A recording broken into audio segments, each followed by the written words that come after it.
IndependenceLive.net have done thousands of live streams since 2013, documenting a peaceful civic movement for Scottish independence. And now, IndyLive.Radio, a new voice for a new Scotland since 2019. You can join our grassroots teams, follow us on Twitter, Facebook and YouTube, and check out our websites for contact details. Now is the time. It's our time. IndependenceLive.net. Don't hate the media. Become the media. IndyLive.Radio. The people of Scotland, we are superheroes. IndyLive.Radio. The people of Scotland, we are superheroes. IndyLive.Radio. Hello. Hello, Aamer Anwar. Yes. This is Norrie Hunter from IndyLive.Radio, Aamer. We're glad to have you along. Hi, Norrie. How you doing? I'm doing no bad. Now, we're all concerned about Clara Ponsati, the University of St Andrews professor and former Catalan education minister. She's expected to appear in court on charges of sedition. How is she feeling, first of all, Aamer? She's resolute, she's determined, and she's determined to fight. She's been here before. It's been a long process for her. She is extremely grateful for the support she's received from across Scotland, Europe, and of course her beloved Catalonia. Absolutely. But she realises that once again her fate lies in the hands of the Scottish justice system. So, I suppose one of the discussions we'll have is looking at what the President Pedro Sanchez has been doing in the last 24 hours with regards to his speeches, where he talks about interfering with the judicial process, and Carlos Puigdemont accused him of what exactly is he wanting to do apart from trying to kidnap him and bring him back to Spain. It is a matter of concern that there is interference with the judicial process, that there is no separation of powers. Yes, indeed. Clara has faith in the Scottish justice system and is determined to fight. Now, what's the process, Aamer? What's going to happen in the next few days with Clara? She's going to be taken to the police station and charged. Is that right? And then... Yeah. Well, the process is that it's a bit up in the air at the moment, so I can't confirm anything just yet. Okay. But initially, what is planned was the warrant arrived on Monday evening. The warrant arrived in Spanish. Now, there was a problem in Belgium with regards to this because the warrant, when it arrived in Belgium, also arrived in Spanish. And the rules of the game are that they have to be provided in the national language of the state from which you are seeking extradition. The English translation had not been provided. We also were in receipt of the warrant from our resources, and we had to have our own translation done. We have some serious concerns with regards to what's contained within the warrant, but in any event, what happened is that an English translation was provided this morning. Now, we are on standby at the moment for tomorrow, but we'll be able to confirm whether tomorrow goes ahead or doesn't go ahead. If it doesn't go ahead tomorrow, it will obviously publicise that, but the process really was was tomorrow that Clara would appear at St Leonard's Police Office at 10:30 a.m. Yes. She would be detained, she'd be arrested, the warrant would be read out to her, and then she would be transferred to Edinburgh Sheriff Court for an extradition hearing, a procedural hearing, which was expected to start at 2 o'clock, at which my legal team would then apply for bail. Right. And bail conditions would be, you'd be quite confident of getting bail for her? Well, Clara utterly refutes the charge she now faces, which is only the charge of sedition. You remember on the last occasion, she faced the charge of rebellion.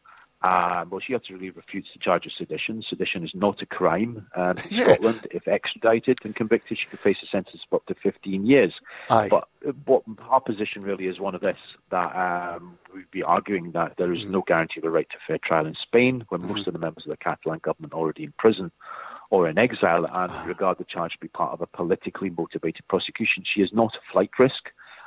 She has been present within the United Kingdom. She has travelled within Europe. She has made no attempt to disappear.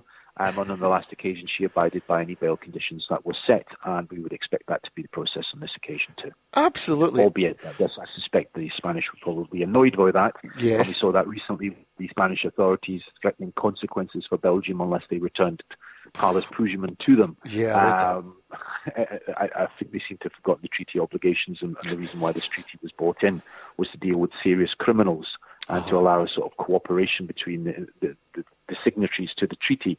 Yet they seem to be treating this as sort of some form of sending the Spanish Armada to punish the Belgians if they don't return Carlos Puigdemont. Not exactly the way that one would expect to do business with your international partners. Absolutely right. It does sound a bit convoluting.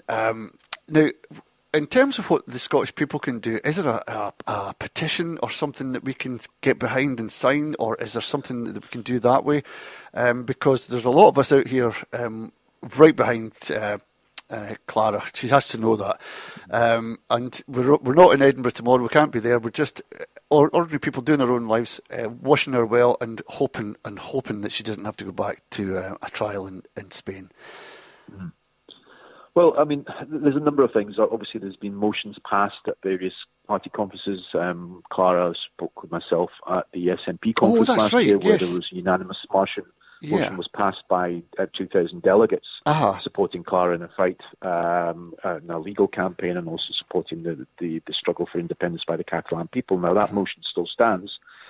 So we will be asking people to contact their politicians, to be contacting trade union organisations, to pass motions in support of Clara, and the legal campaign, and also obviously the struggle by the Catalan people. I mean, it's horrific when you consider what we've seen taking place most recently. I mean, at the very same time that Pedro Sanchez, the president, is exhuming the remains of General Franco, he seemed to be marching to the tune of the ghost of General Franco with the orgy of violence that was unleashed by the Spanish police on the people of Catalonia who were protesting peacefully against, the sentencing of 9 Catalans to 100 years of imprisonment between them for doing what we would hopefully take for granted in this country in terms of voting whether we want to vote yes or no to independence. Now, I think that is an issue there. Secondly, what I would say is this, that we will be launching a crowdfunder. I think people have to have a perspective on this. Now, we've been fighting for a year and a half. We're now back into the court stage again. And on the previous occasion, we were talking about a case that potentially could have lasted between 2 to 4 weeks. We probably expect this to probably last some 2 months, probably last multiple procedural hearings before we actually get into the full gist of an extradition hearing, which will probably last somewhere in the region of 2 months. We are taking on the might of the Spanish state. They have unlimited resources at their presence. We will require experts. We will require judges. We're already pouring through and monitoring the statements by Spanish politicians with a view to potentially citing them to court to explain themselves for their interference with the judicial process and the interference with the question of the separation of powers.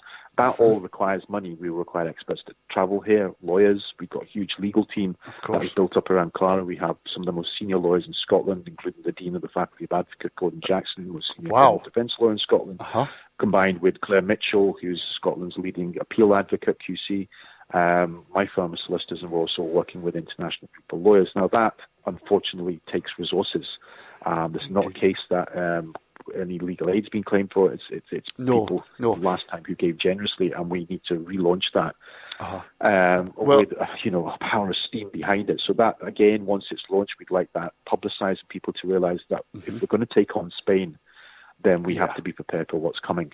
This will be fought in the courts in this country. However, we are also conscious of everything that Spain will want to throw against Clara, and they need to realise in the context of, if you look at some recent cases that have taken place, putting in context, in the case of, I think there was the so-called comedian with the dog and the anti-Semitic posts that followed as a result of that. Something like £200,000 raised for his appeal. In the case of Alistair Carmichael, something like £200,000 raised by, for legal costs in there. In the case of Alex Salmond, something like £500,000 raised. We're talking about taking on the Spanish state, who have no qualms about politically prosecuting and persecuting 9 of its Catalan politicians, 600 people injured, some 50 people actually in custody at the moment, and doing absolutely everything they can to extradite the exiles who have been have motivated, have led the independence movement, and have highlighted the atrocities that have taken place within Spain and within Catalonia. But we should also consider that this is the 3rd attempt by the Spanish state to go for Clara. Yes, it is. They do not appear to be giving up. They are desperate to get it back. They're desperate to get back Carlos Puigdemont, Tony Comyn, and Louis Puig. So in this country, that's the most we can do, is whether you support independence or you don't support independence. This is about supporting justice and being about on the right side of history. So we really do need that support. The thing, Aamer, if Clara goes back to prison, what do the Spanish officials gain from that? What do they gain from that? They're putting a professor who's doing more good while she's free than she would ever incarcerated. What would they get from that? Well, when you consider the fact that Clara is not a politician, or technically not an official politician, that she is an esteemed professor, was the head of the School of Economics and Finance at St Andrews University, one of the oldest universities in the world, highly respected across this world, and was asked by President Carlos Puigdemont back in 2017 whether she would take a sabbatical and come to Catalonia and become the education minister. St Andrews saw that as a compliment to their university and granted that request.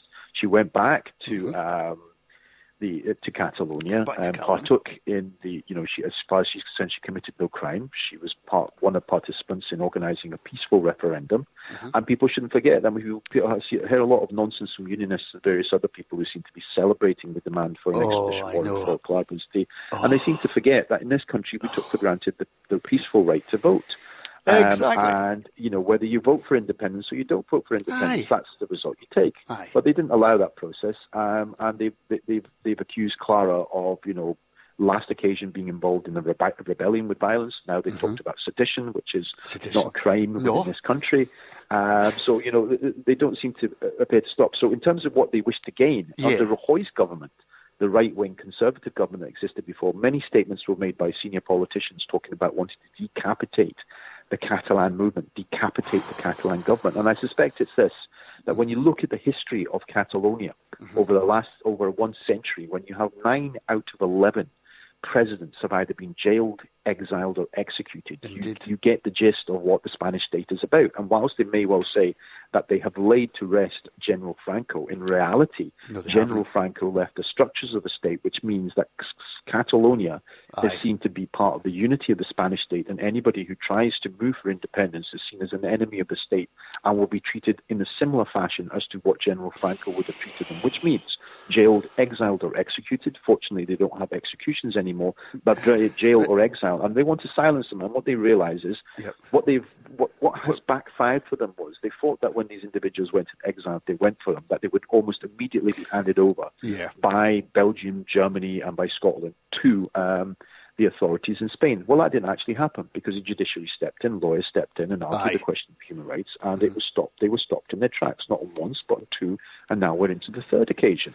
And what they are desperate to do is to get these individuals back so they can show that if we can lock up your leaders, if we can lock up your politicians, if we can sentence them to hundreds of years within prison, what do you as a people think we cannot do to you?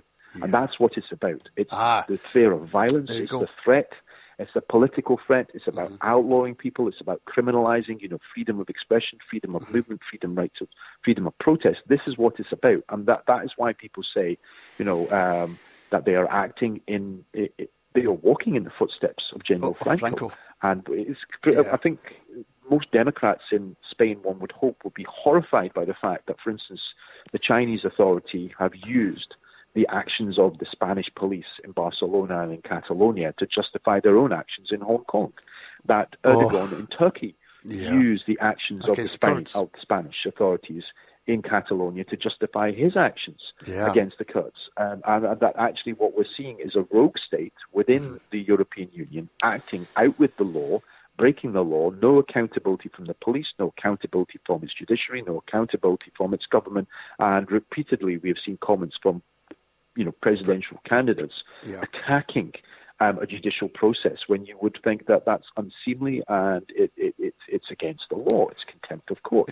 Yet they seem to be able to do what exactly they want. So this is about silencing the voice of the Catalan people, and that's why Clara has said that she remains resolute. She believes that Spain will never be able to crush the spirit of the Catalan people and never be able to silence them. It's backfired. It's no longer a question of if Catalonia will be free and independent. It's a question of when Catalonia will be free and independent. Yeah, a bit like Scotland in that respect. Just finally, Aamer, in terms of Europe, you've been disappointed with the European response to the brutality that's going on in Catalonia, the kind of closing their eyes to it? Absolutely. Absolutely. I think the complicity goes back to 2017 when the referendum took place and the violence was unleashed on the peaceful people going to the polling booths. I mean, the equivalent, the analogy I drew was one of that if, today Nicola Sturgeon was to call a referendum against the wishes of Westminster and against the wishes of Boris Johnson, and she was to go ahead with the poll, and if Boris Johnson, I wouldn't put anything past him, to be honest, if Boris Johnson was to send 15,000 members of the Metropolitan Police dressed as paramilitaries into attack 2 million people in Scotland in polling booths and to viciously attack them with batons and water cannons, arrest them, use plastic bullets, etc.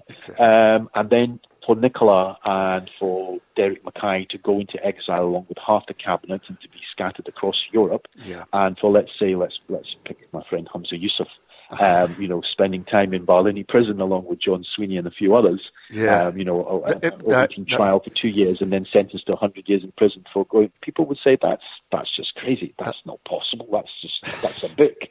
As George, that's Orwellian or whatever. And we say, well, that's exactly what has happened within Spain, within Catalonia. And the silence is complicity in the violence. It's turning their backs. And lo and behold, everything that we predicted has actually turned out to be true. Because we said, if you turn your back on the Catalan people, if you fail to raise a voice for the truth, if you fail to support them in their arguments and their struggle for independence, then what you do is you open the door to allow regimes, whether it be in Turkey or whether it be in China or elsewhere, to point the finger and say, don't lecture to us, because actually look at what you're doing, within Spain. And that is the real problem there, because there is a deep-seated resentment against the lack of will, the inability of the European Union to speak out. Indeed. Well, Aamer, what can I say? Thank you so much for coming on to tell us your thoughts on what's happening there. Can you please convey our deepest regards to Clara and just to let her know that there's a lot of people behind them. And don't forget, when you get your crowdfunder up and running, give us a shout. We'll publicise it on the radio here and we'll put it out to all the yes groups everywhere across Scotland. And Norrie, just to say thank you to you and your team. Amazing job. Thank you very much, Aamer. Continually team with the independence with these civil and the human rights. And if there's any of your listeners there, I know what a hard job you do, so that they should put money into the credit fund. Well, we're going to be right behind you. And you know what? Maybe Aamer will get you in the studio one day and we'll get a good laugh with you as well on some lighter issues. All right, cool. That'd be good. Okay, thanks so much. Okay, thanks. Right. Bye-bye. Bye-bye now. IndyLive.Radio. The people of Scotland, we are superheroes. IndyLive.Radio. The people of Scotland, we are superheroes. IndyLive.Radio.